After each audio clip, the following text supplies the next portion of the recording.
Hey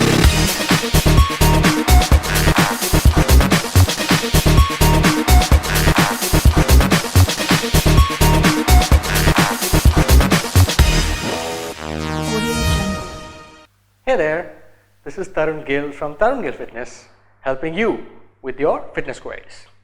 So today I want to talk about dieting. Now everybody talks about it, with no offense to any women, but I see mostly women talking about the latest diet fads they've been following. The other day I was at a party and I realized 60 to 70% of the women, they only talk about one thing. I'm following this diet, I'm going to that nutritionist, I'm going to that nutritionist, she has given me an Atkins diet, she has given me a paleo diet. Diet. Let me give you a news flash. Dieting can actually make you fat. Yes, you heard it right. Dieting can and will make you fat. Let me tell you how. Now think about it. The moment you think of a word called diet or dieting, you think, at least most of the people across the globe think it's punishment. When I say punishment, you're not supposed to eat the kind of foods you should be eating. You're going to be eating foods which you don't like, obviously, this is a short-term arrangement. When I say short-term arrangement, why do people diet? Let's talk about India, why do they diet? They have an event coming up, they have a wedding coming up, or they just want to look for a particular high-class event. But once that event is over, they've made some gains or they've lost some weight, they go back to their usual diet routine and the weight comes right back, called the yo-yo effect. Now think about it, something which is short term, do you think you can get any better results out of that? Obviously not. So the reason number one why dieting can actually make you fat is because it's a short term game. So the moment you're off your diet, that diet that your dietitian or your nutritionist has given you, with low carbs or with pretty much you living on air, water, you will tend to gain weight once you go back to your normal routine, unless you would want to eat that and pay that nutritionist for the rest of your life. I doubt you would, but think about it. That's number one. Number two, most of the dietitians and nutritionists give you food items which are not easily available. Either they're only available through their own line of food, or you have to actually make an effort to go to a supermarket which is as isolated as Timbuktu. And obviously you can do that once, twice, thrice, but after that it becomes a pain in the area where it hurts the most. So you obviously don't want to go. So that's reason number two.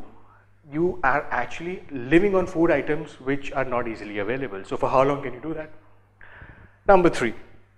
Again, dietitians and nutritionists, so this video, by the way, is not against any nutritionist or dietitian. This is about dieting because we actually force ourselves to get into a shape by eating food items which we are not supposed to. Point number three, we eat food items which we don't love. Like for example, when I was dieting, let me tell you, I hate rajma. And my so-called dietitian back then, that's the time when I didn't know anything about fitness. People just kind of took advantage of me and gave me food items which they thought was best for me. And she would make me eat rajma. I said, you know what, there's a good carbs, complex carbs, you got to have it. And she said, you got to take this rajma from X particular location. And I was like, hey, I can just pick it up elsewhere. No, you got to have organic rajma, or you got to have, there's a new trend called gluten-free. Come on, yaar. Gluten-free for how long can you be on a gluten-free diet? You got to do things which are permanent. You got to do things which you can enjoy. You only get one life. For how long can you do all this stuff for? Obviously not. You can't, right? So that was obviously, they make you eat food items which you don't like. Number four, they're gonna make you eat at a specific time. Let's say you eat, your day starts at 8 o'clock, after 8 o'clock you got to eat at 12, after 12 you got to eat at 4, 8. You make a pattern of it, and obviously you're eating less. By eating less, you're putting your body already in that starvation mode where it stops burning calories. So you not eating, taking your body to that mode where it's just not doing anything for you. You're on the contrary putting on more fat because you're not burning enough. There's nothing for your body to burn, so it's conserving everything. So what does that tell you? Which means that if you don't put enough food into your body, you will gain weight. More than weight, you will gain fat. So here's my advice to you. If you really want to lose weight, if you really want to follow something which will help you for the rest of your life, do something which is more permanent in nature. And dieting is a very short-term game. If you really want to do something with your body or transform your body, it's a lifestyle change. Unless you condition yourself that, you know what, I'm going to do this for the rest of my life.